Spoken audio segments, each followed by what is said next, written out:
হাতে লিপস্টিক, আগে ইশারা। কি বোঝাতে চাইলাম? কিছুই তো বোঝা গেল না ছাতার মাথা। আজকে আমি শেয়ার করব ঠোঁট লিপ কেয়ার, ঠোঁটের যত্ন ঘরোয়া পদ্ধতিতে। ছোট ছোট জিনিস, ঠোঁট হেলদি, ছোট ছোট জিনিস তোমাকে দেখতে সুন্দর লাগবে। Hey guys, good afternoon, welcome to my channel. কেমন আছো তোমরা সবাই? আশা করছি সবাই ভালো আছো, তোমাদের ভালোবাসা আমিও ভালো আছি। সো চলো, আজকে আমি শেয়ার করছি তোমাদের সাথে লিপ কেয়ার কী করে করা যায়। হাতে লিপস্টিক, এটা আমাদের ফ্যাসিনেশন, এটা আমাদের উইকনেস, এটা আমাদের ভালোবাসা, এটাই মেয়েদের করে তোলে মোহময়ী। কিন্তু না, সবসময় কি আমরা লিপস্টিক ইউজ করি না। তারপরেও ঠোঁটকে কি করে হেলদি রাখা যায়, ঠোঁটকে কি করে অ্যাট্রাকটিভ রাখা যায়, ঠোঁট কি করে হবে সুন্দর।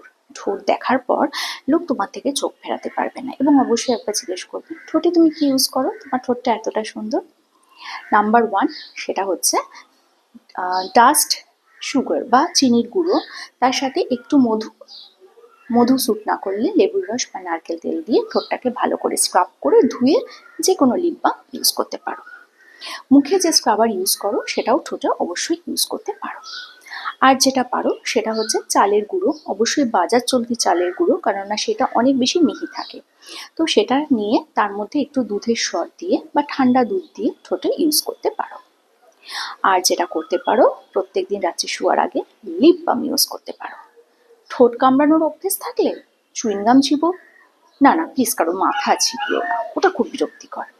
আর একটা কথা বলি, যে ঠোঁটকে ভালো রাখতে গেলে যে সবসময় লিপস্টিক ইউজ করতে হবে এমন কথা নয়।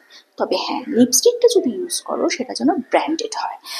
পার্লারে মেকআপ করতেই পারো, কিন্তু লিপস্টিকটা যেন নিজের হয়। তা না হলেই ওই তোমার ঠোঁটের লিপস্টিক অন্য ঠোঁটে এবং অন্যের ঠোঁটের ওষ্ঠরঞ্জনী তোমার ঠোঁটে চলে এলে একটা সময় রাতের ঘুম চলে যাবে। তখন মেকআপটাও নিজের ইউজ করা উচিত, এবং লিপস্টিক তো অবশ্যই কারো করার চেষ্টা করা।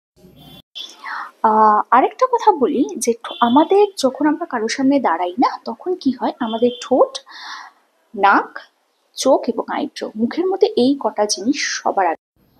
তারপর চোখ থাকলে সেগুলো তো চোখে পড়বে, সেগুলো লুকোবে কি করে?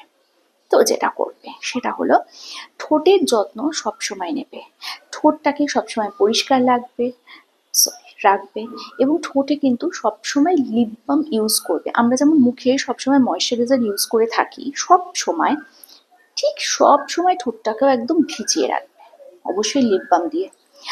আর হ্যাঁ, আরেকটা কথা বলি, যখন আমরা জল কম খাই তখনও কিন্তু আমাদের ঠোঁট ড্রাই হয়, ঠোঁট ড্যামেজ হয়, ঠোঁট ফেটে যায়, ঠোঁটে কালো ছোপ পড়ে, ঠোঁট থেকে ছাল ওঠে, নানান কিছু হয়।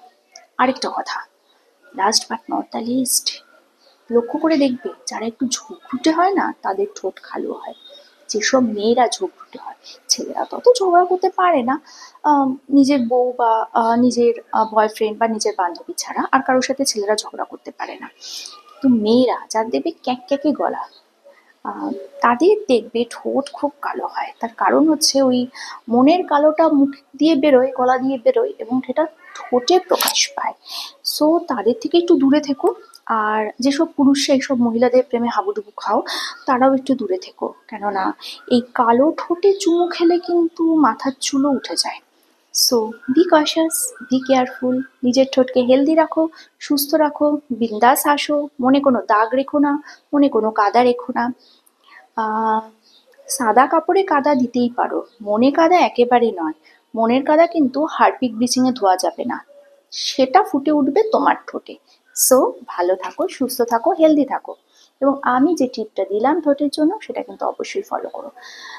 টিচার টিপস দিল, সেটা লিপস নিয়ে, ফলো কিন্তু তোমরা অবশ্যই করো। কালকে আসবে একটা নতুন ভিডিও নিয়ে, ততক্ষণের জন্য